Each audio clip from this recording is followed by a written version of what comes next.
Hey everyone, today I wanted to go over the new and exciting news we got for Monster Hunter Stories 2 on both the Nintendo Switch and PC, set to release on July 9th.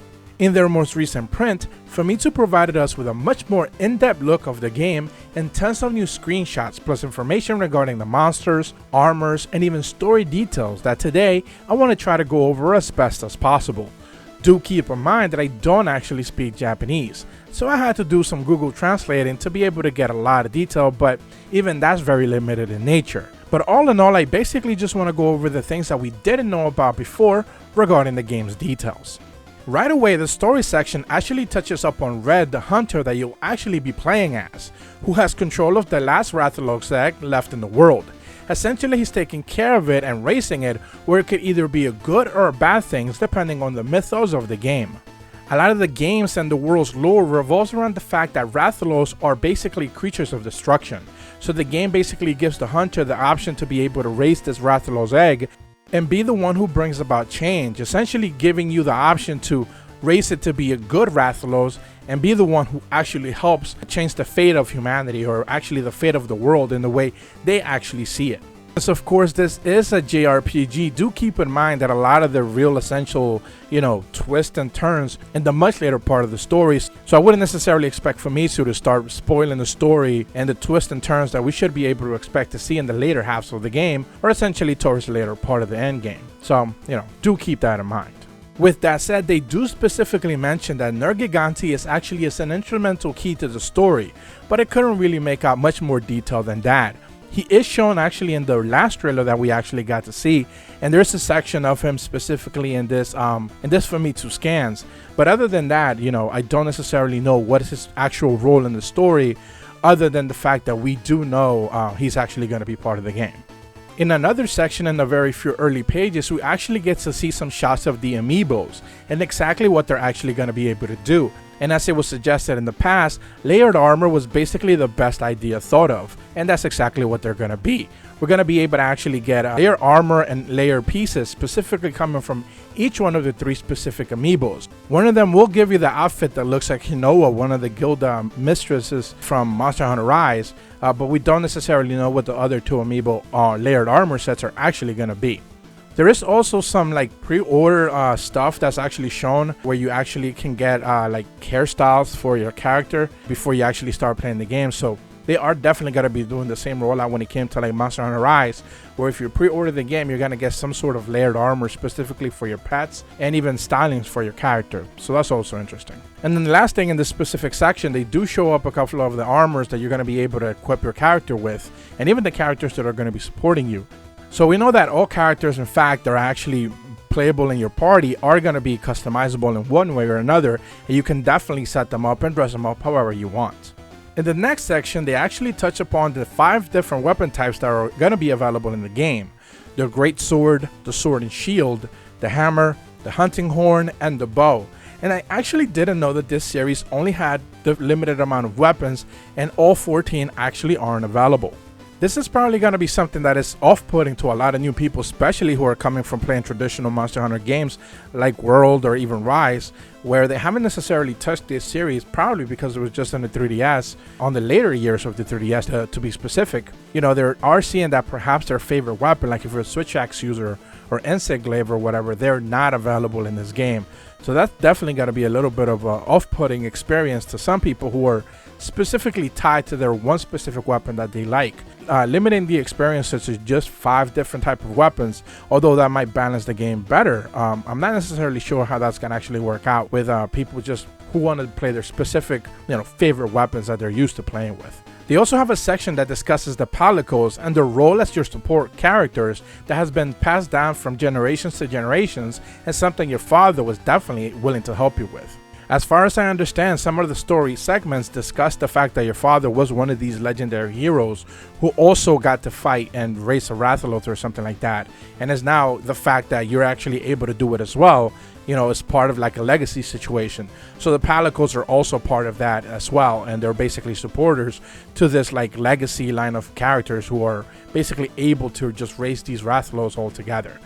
They also mentioned there's one other character that has been shown in the trailers. I can't say her name, it's in Japanese, and I can't really make it out, so I'm not even going to try to pronounce it. But we have seen her in the trailer a couple of times. She's actually dressed very similar to how Red is dressed. So perhaps she's just a support character, or you actually get to play as either male or female, and that's the female version of the Red character. I'm not sure, I can't really make that part out, but that could actually be it. That actually would make a little bit more sense. So I apologize for that, I just can't really make it out altogether.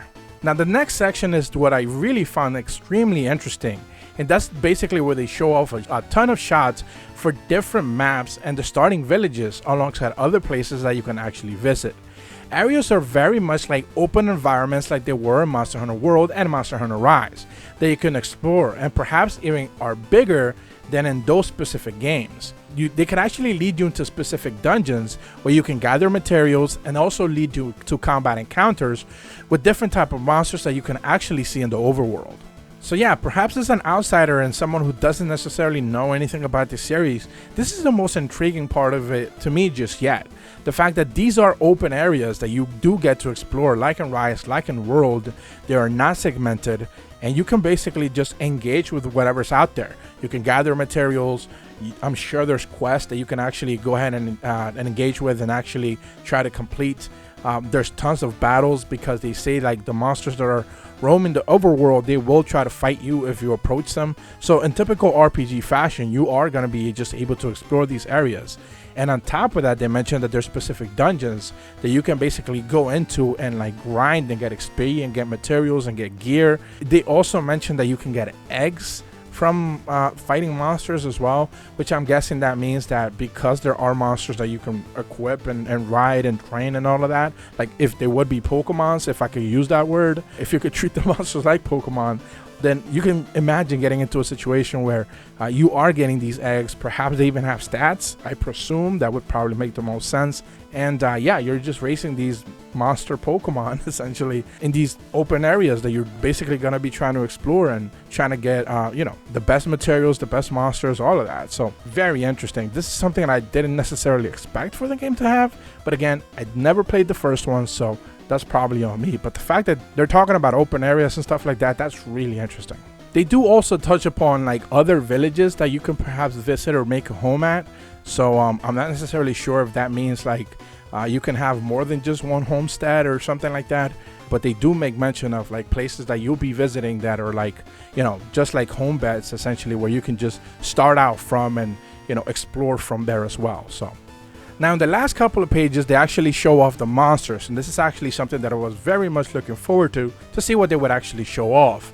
And I actually put up a list because I went over and I looked at both of the trailers that they put out, both the reveal trailer and the trailer that they put out a couple of weeks ago. And the monster list that they had shown off in the trailers was Royal Ludroth, Puke Puke, Velocipray, Mitsuzune, Rathalos, Nargacuga, Tigrex, Legiana, Anjanath, and Nergigante.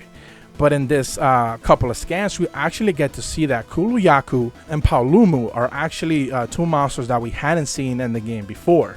So they're definitely expanding the roster, and from what I understand, it's going to be a rather extensive roster of monsters that you're going to be able to get. Now the interesting part is that we already know there's going to be such species as well, because the Rathalos that they show off, the one that you're actually racing, is called like a raised wing Rathalos. It's not a typical Rathalos.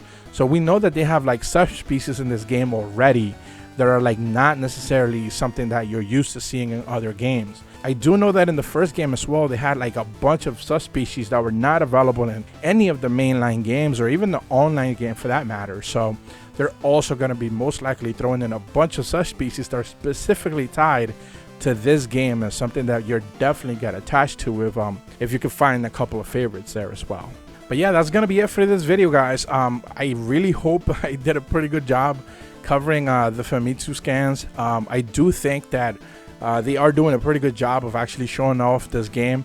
And it's interesting that, just like I spoke about in one of my previous videos, I can't even remember how long ago that was, that basically the marketing beat for this game specifically will start the second that Monster Hunter Rise launched. because they know that you bought the game, you bought Rise, and now they could just start telling you about the next Monster Hunter game that they're trying to get you to buy. Especially if you bought Rise, they're gonna be like, hey, you're gonna be able to have those saves. They're gonna give you layered armor for each one of these games.